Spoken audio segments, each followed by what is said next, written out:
Item B, adopt a resolution approving a citywide records retention schedule authorizing destruction of certain city records and rescinding all previous records retention resolutions. Staff. Thank you, Mr. Vice Mayor. So this evening, we're requesting that the City Council adopt a new records retention program. And I have to say it is the pleasure of both myself and the city clerk, who has worked on this quite a bit, to present this program. And while records retention might not seem the most exciting topic, I have to tell you it is really, really an important thing to do for two reasons. One is that this records retention program will put us in compliance with the requirements of the government code, which has a statutory scheme that sets forth when public records may be destroyed, or how long they need to be retained, when they may be destroyed, and under what conditions.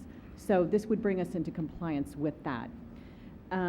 We do have an existing policy, but it was very difficult to use, and therefore records have been retained much longer than perhaps they need to be. Which brings me to the second reason it's important to have a good records retention policy and program, and that is for the efficiency of the organization. It's good government, and it's part of best practices.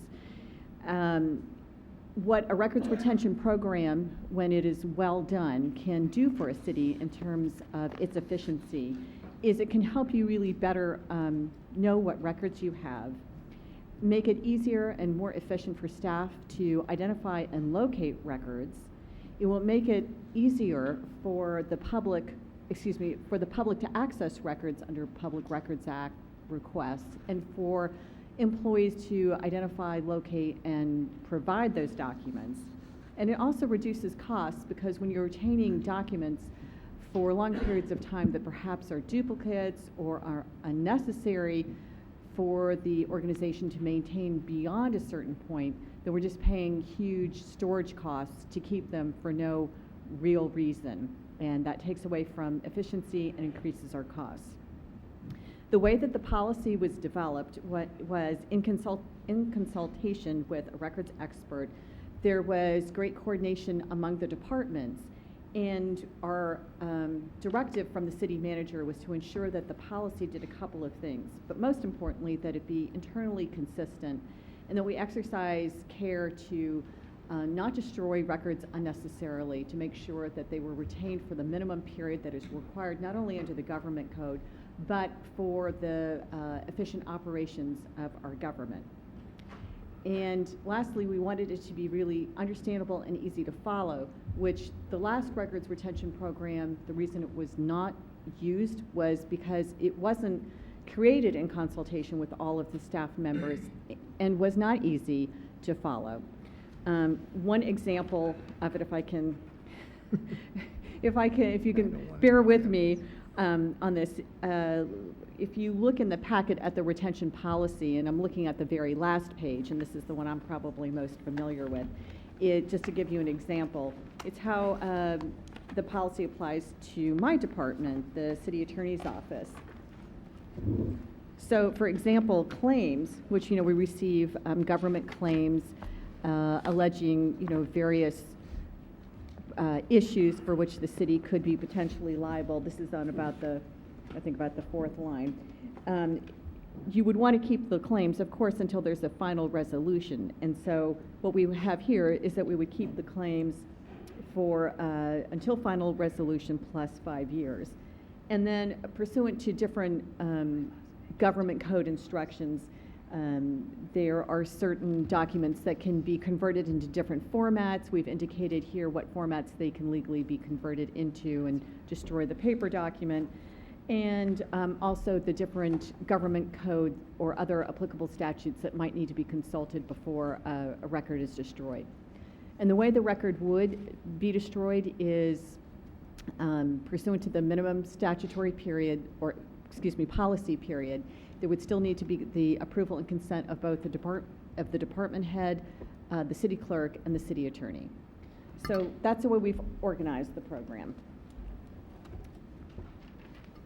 What your resolution would do, if you authorize it this evening, is it would adopt this new policy, it would rescind the old policy, it would allow documents to be retained and destroyed along the lines that have indicated, and it also provides the authority to the city manager in consultation with the department head, city clerk, and city manager to make adjustments as we go along in this program to the retention period.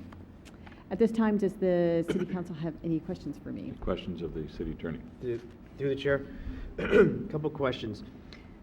So obviously there's various methods in which the information will be stored, and then of course the hard copy will be destroyed. So let's say we're doing document imaging as one method. Is there any system or anyone that is going through to do spot checks to verify that the imagery is actually legible and clear, so that there's a checks and balance to it, so we don't destroy it, all of a sudden go to retrieve it, and all of a sudden it just didn't work that way, some papers got stuck together and it went through the system? Well, that should be an operational requirement, because as you said, it makes no sense to try to retain a document in another form if it's not being retained that way, if you can't read it, if it's not accessible to you. So that should be an operational requirement. So there would be some type of a checks and balance to that? I mean, I'm going to assume that the city manager is going to require that before something be allowed to be converted into a different format. What I mean by that, if there's 100 papers, you take 10% of it and then maybe you spot check to ensure some clarity. Yeah, That's what I'm referring to. And you raise a really good point, because not all formats are, it's not necessarily always a good idea to convert something to a different format because of those issues and because of changes in technology. So sometimes it's actually better just to keep the paper until the end of the retention period. Okay. And I know that it probably has been some time, maybe since City Hall moved to Bay Hill, since the records have been gone through in boxes. And I obviously know we have an abundance, and I remember doing microfiche imaging when I was for the city, when I worked for the city, and so that goes back a long way, and I know that that is outdated technology, and as you said, it does change.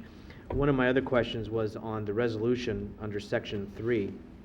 It makes reference that with the consent of the department head, city clerk, manager, and attorney, updates to the retention periods are hereby authorized to be made in the records retention schedules without any further action by the council of the city of San Bruno. So why would the council not want to be updated or have any type of an input, if necessary, in regards to modifications or changes to that?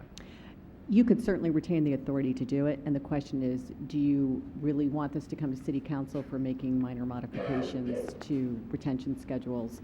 As I indicated, as we go along using it, we may find that there are some changes that may be necessitated. So it's really just a question for you, whether you want to retain all of that authority or whether you think it's appropriate for the city manager in consultation to consent with those four-named department heads and the city clerk and city manager, city attorney. I mean, it was just set up. It was just set up here. Maybe if it's to modify them to have state statutes or requirements, but here, to me, it leaves it open to the discretion of these folks Yes. to modify it, which could be different than the state statute technically. Or you're saying we can't supersede that? So in essence, it can be no shorter than, only it can Correct. be longer than. Correct. It cannot be shorter than the statutory requirements. So, Is there anything that falls under here that's not statutory? That for the city of the city that we're doing here, that we're making determinations? I'm sorry. So there's certain state requirements for a lot of stuff. Mhm. Is there items in here that are not under the state statute for destruction? Only when there's a question of interpretation as to, not every single type of document is listed under the government code. So one of the problems, for example, with our last policy was it wasn't necessarily clear what it fell under. So we've made a decision about what category that falls under and therefore the minimum requirement for that document.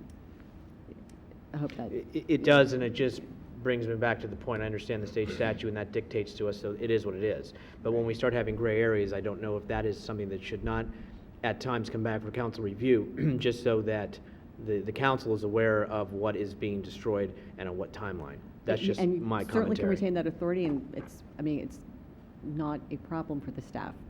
Thank you. Any other questions? Through the chair, Barrow? I'm all in favor of organizing and saving significant amount of money. I'm sorry, I didn't mean to interrupt your I'm all in favor question. of getting organized, but it's my understanding that there are departments that there is just so much, so many files that are backed up and everything, and they're actually stored in various parts of the city. Is that going to take a significant impact? Are we going to be able to eliminate? Yeah, I mean, your question actually goes to what's next, which Yeah. is the next phases of the program are twofold. One is a Free the Files Day, where we actually set a day when, where in advance of that, the departments need to go through and identify the records that really are overdue for this kind of examination and determination of what should be done with them. Retain them under the policy or destroy them. So that's the next phase. And beyond that, we need to deal with our electronic documents, our e-documents. So that will also be coming to you. And then just to go back actually to Council Member Medina's question, you asked whether our policy differed at all, I think, from state statute. And the one thing I wanted to be clear about is in some cases we've elected to have a longer period, certainly not less than what the state requires, but we were more conservative in our approach to a number of documents to ensure that they were available to the institution going forward. So I just wanted to clarify that. And community development has gotten somewhat of a head start on this too, right? I know that my assistant is very organized, and she has the boxes, ready to go that identify documents and files, and it's waiting on this moment to be able to either retain some or have them permanently destroyed because they're not relevant anymore. Any other questions or action by the council? I'm just going to go back to the section 3 that I would like to see that modified to, we don't need to see things that are state mandated, I don't want to overwhelm us, but things that don't fall under that jurisdiction, I would like to see, I'm recommending that those items come back to the council if they're modifying, destroying records. So it would be anything that, because I need to modify the resolution, anything that, can you say that again for me so I get it right?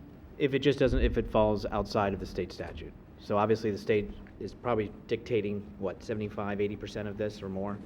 Anything where there's a gray area or whether, or some Not if proposal. we're exceeding it, that's okay. Not if we're Okay. meeting it, that's okay. But there's areas that you said that we're making a determination within the city that doesn't fall under the state statute. Oh, what I was saying was making a determination as to what category certain records fall under. And then based on that category, it could be 2 years, 5 years, 10 years.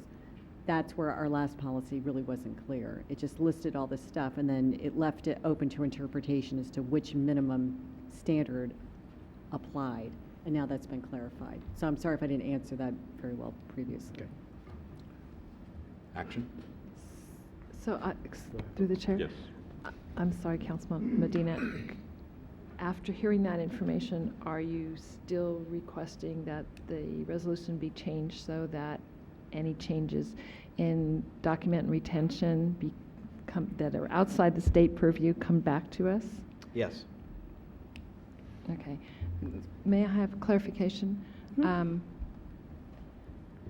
This has gone through department heads and you and the city clerk and its city manager, and it's reflected, it reflects what the state demands.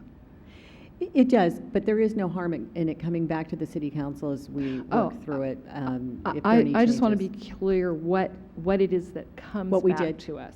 That's fair. Not so much which document goes where, but if somebody in the department suddenly says, well, I only want this for 2 years and not the 5 years, or It's based on the those the kinds of schedule. things. Is that what you're asking for? You're correct. Okay, The that's schedule fine with me too. recommendation. Thank you for clarifying. So, So for my purposes, if you do amend this, it would just be easier that if we make any changes to the retention policy, it comes back to you. That way it won't be subject to interpretation as to whether it should or should not have.